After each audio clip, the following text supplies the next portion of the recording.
¿Tienes un proyecto o una idea de negocio y no encuentras la financiación que necesitas? ¿O tienes ya una empresa funcionando, necesitas mayor liquidez y no sabes cómo conseguirla? La mayoría de gente piensa que el único sitio donde pueden ir es el banco, pero existen también otros sitios. Vamos a verlo.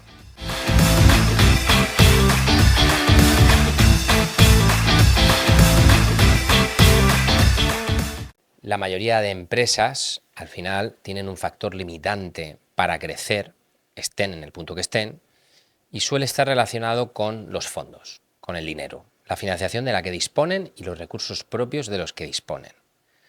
Evidentemente, existen muchos tipos de financiación, tanto si hablamos en el corto plazo como en el largo, y es importante reconocer, según el punto en el que se encuentre nuestro proyecto o nuestra empresa, qué es lo que vamos a necesitar para orientarnos hacia un producto u otro. Antes de comenzar explicando todos los tipos de financiación a los que podemos recurrir, es importante que sepamos qué es un pasivo dentro de una empresa. Y no nos pensemos que necesitamos tener una gran empresa para que el pasivo represente algo. No, todas las empresas tienen pasivos, sean pequeñas, grandes o medianas. ¿Qué es un pasivo? Pasivo es una deuda, ¿de acuerdo? Un pasivo es una deuda. Por ejemplo, una factura que un proveedor nos emite automáticamente es un pasivo. En este caso sería un pasivo corriente. Solo hay dos tipos de pasivos, los corrientes y los no corrientes. Los pasivos corrientes son deudas a corto plazo y los pasivos no corrientes son deudas a largo plazo. Por poner un ejemplo, una factura que nos emite un proveedor, vamos a suponer por un momento que nosotros nos dedicamos a vender maquinaria industrial, ¿vale? Y que tenemos un proveedor donde nosotros compramos la máquina y después le añadimos un margen para venderla. O un coche, por ejemplo, una compraventa de automóviles. Pues si ese coche previamente lo hemos comprado, pues ahí tenemos una deuda que hay que pagar y por lo tanto eso forma parte del pasivo corriente. Sin embargo, si lo que vamos a querer comprar es pues un local, por ejemplo, para nuestro negocio, pues estaríamos hablando de un pasivo no corriente, porque se entiende que es una deuda que vamos a tener, en el caso de financiarlo, a largo plazo. ¿Dónde establece la contabilidad y la ley española, en este caso, el corto y el largo plazo? En los 12 meses. Si las deudas contraídas son por un periodo inferior a 12 meses, estaríamos hablando de un pasivo corriente. Si la deuda contraída es superior, el plazo de devolución de esta deuda, a 12 meses, hablaríamos de un pasivo no corriente. Entonces, empecemos por los pasivos corrientes. ¿Cómo podemos añadir liquidez o financiación, o cómo podemos conseguir financiación para añadir liquidez, mejor dicho, para corregir el efecto de un pasivo corriente? Supongamos por un momento, vamos a hablar, por ejemplo, de nuestra empresa, en donde nosotros somos intermediarios en el transporte marítimo. Bien, nosotros como transitarios lo que hacemos es comprar transporte y vender transporte. Evidentemente añadimos un margen a esta operación, ¿vale? Entonces, el problema que tenemos aquí es que generamos un desfase porque tenemos un pasivo corriente que es bastante grande, porque nosotros para vender un transporte primero tenemos que comprar ese transporte. Entonces, es posible, en nuestro caso, que nuestro cliente nos pida financiar nuestra factura de venta. En ese caso, vamos a tener un desfase de tesorería. ¿Cómo lo podemos corregir? Bueno, pues existen muchos casos. Nosotros en este caso vamos a hablar de 4. Vamos a empezar con una línea de descuento. ¿Qué es una línea de descuento? Supongamos que tenemos un cliente que nos está pagando con un pagaré. El pagaré es un papel que dice que yo te voy a pagar este dinero en esta fecha. Evidentemente los pagarés, bueno, suelen ser a 30, a 60, a 90, a 120, a 150 días. El plazo puede variar dependiendo de las condiciones que establezcamos. Pero en cualquiera de los casos, una entidad bancaria puede ofrecernos una línea de descuento en donde si nosotros recibimos un pagaré de un cliente que vence, supongamos, el 30 de octubre y hoy es día 3 de septiembre, pues la línea de descuento lo que nos va a permitir es poder disponer de los fondos de este pagaré antes de la fecha de vencimiento que indica el pagaré. De esta manera estaríamos añadiendo a nuestro pasivo corriente pues una financiación. ¿Por qué? Porque estamos adelantando el pago del cliente, ¿vale? O sea, el cliente nos paga a 90 días con un pagaré y con la línea de descuento podemos adelantar ese pago.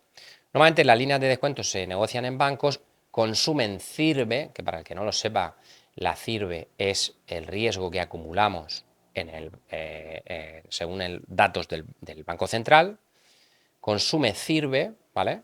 No tanta como un préstamo, pero sí que consume CIRBE y hay una disponibilidad máxima. Normalmente las líneas de descuento se negocian, por ejemplo, con un importe que es hasta, es decir, hasta 10.000 euros, hasta 15.000, hasta 20.000. De manera que si yo tengo un pagaré de 2.000 euros y quiero adelantarlo, pues entonces habré gastado 2.000 euros de la línea de descuento y así hasta llegar al límite que hayamos negociado con el banco. La siguiente forma de financiarnos, por ejemplo, sería con una póliza de crédito.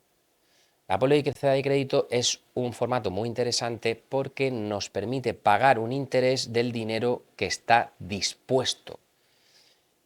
Y por el dinero que no está dispuesto, y ahora vamos a explicar lo que es, también pagaremos un interés, pero en este caso será mucho más reducido. Vamos a poner un ejemplo. Queremos acceder a una póliza de crédito de 30.000 euros con una entidad bancaria. Y esta línea de descuento la vamos a utilizar para corregir los desfases que hay entre el tiempo en el que nuestros clientes nos pagan y el tiempo en el que nosotros tenemos que pagar a nuestros proveedores.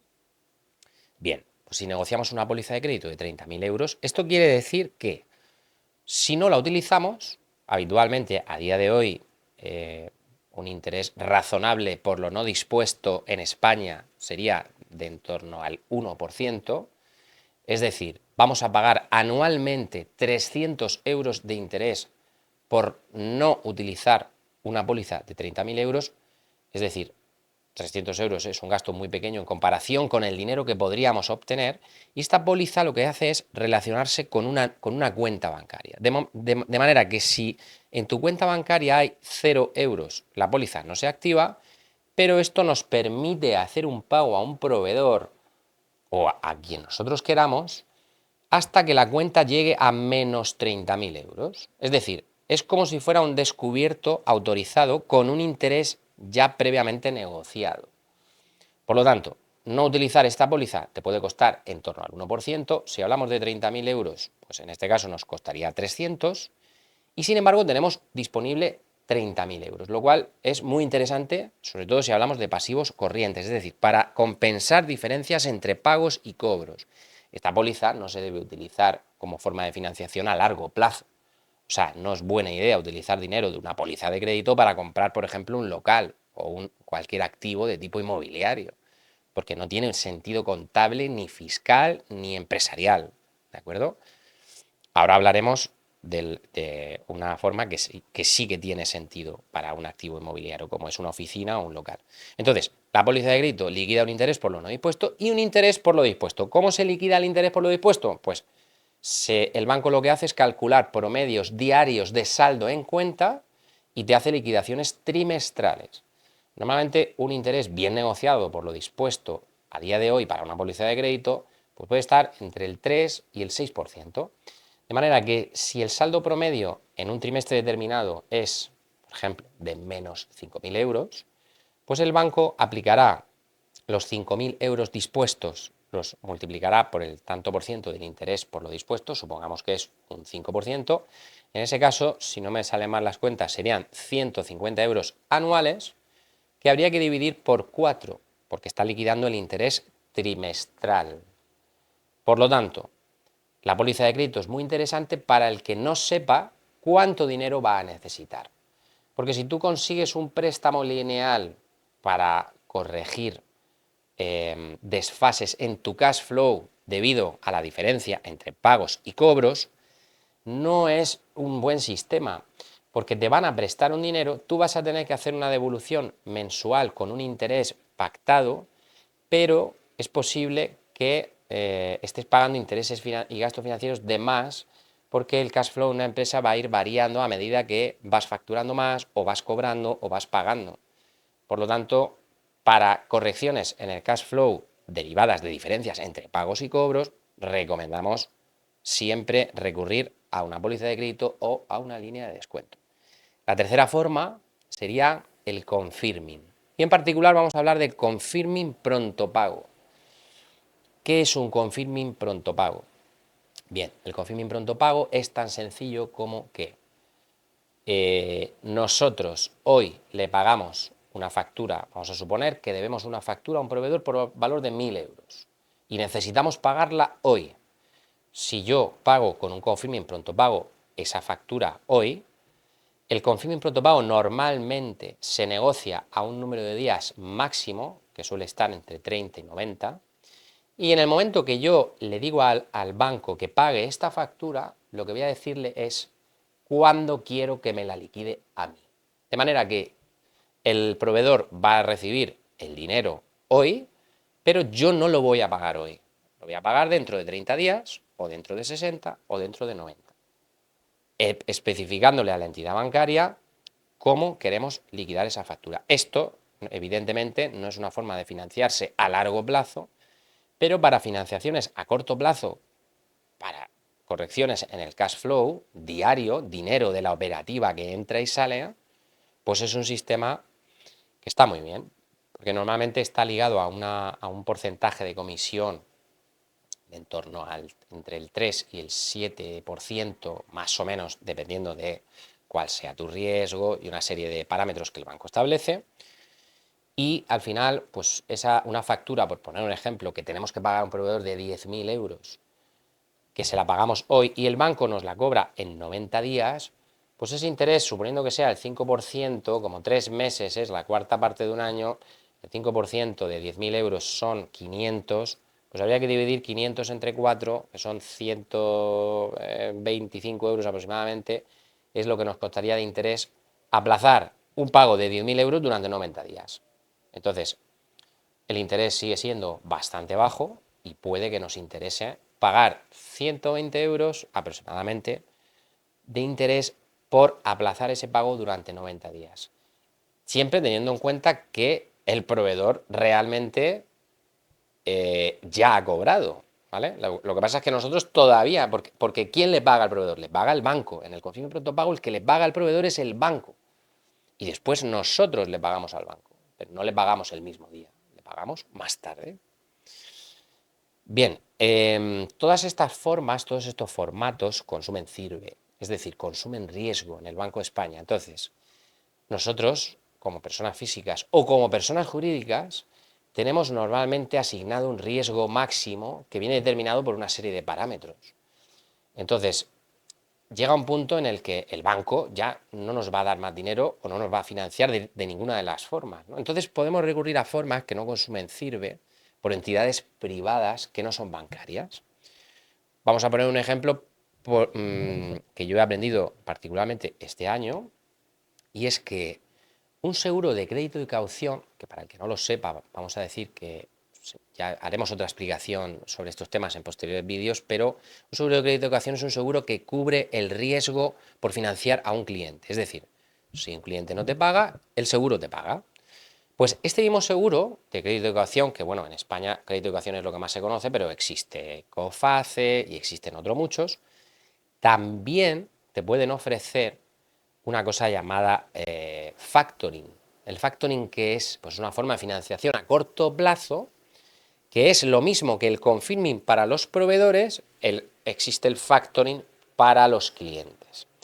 Es decir, como el seguro sabe cuáles son tus facturas pendientes de cobro, si tú le emites una factura de 10.000 euros a un cliente y esa factura se la emites para que te paguen a 90 días, no vas a disponer del dinero hasta que tu cliente te pague. Sin embargo, el seguro de riesgo te puede ofrecer un servicio de factoring mediante el cual el seguro va a adelantarte esos 10.000 euros de esa factura, porque te los paga a ti, y después el seguro le cobra a tu cliente. Por adelantarte ese dinero, el seguro nuevamente, evidentemente, te va a cobrar unos intereses y esos intereses quedarán previamente pactados con el seguro antes de comenzar ningún tipo de operación. Bien, y con esto más o menos terminamos con las formas que tenemos de financiarnos en manera orgánica, tanto las que consumen CIRBE como las que no, para el corto plazo, es decir, deudas que sean siempre inferiores a 12 meses. Por último, y para terminar, vamos a decir que en realidad la mejor forma de financiarnos en el corto plazo es que nos financien nuestros proveedores. Es decir, la gente que nos está prestando sus productos o sus servicios para que nosotros podamos venderlos. Entonces, esto es posible que un proveedor te venda un bolígrafo hoy y te lo cobre dentro de 60 días, pero esto está íntimamente relacionado con el track record de nuestra empresa. Si tenemos una empresa o somos un autónomo que no estamos declarando ningún beneficio en renta si somos autónomo o ningún beneficio en impuestos de sociedades si somos una sociedad, pues es muy difícil que un proveedor te ofrezca condiciones de pago y que te pueda financiar el mismo proveedor, porque normalmente el proveedor te va a financiar sin cobrar un interés y no vamos a consumir sirve. Pero claro, para esto hace falta dar beneficio. En fin, y hasta aquí con el corto plazo. Os dejamos, os leemos en comentarios. Si alguien tiene alguna duda, estaremos encantados de responderla. Y en el próximo vídeo hablaremos de cómo podemos financiar las cosas para el largo plazo. Vamos a hablar de cómo financiar activos amortizables o no amortizables, como pueda ser pues, un coche, un local, un activo, una nave industrial, una máquina que necesitemos para nuestro negocio. Todo esto hablaremos en el siguiente vídeo. Muchas gracias y hasta la próxima.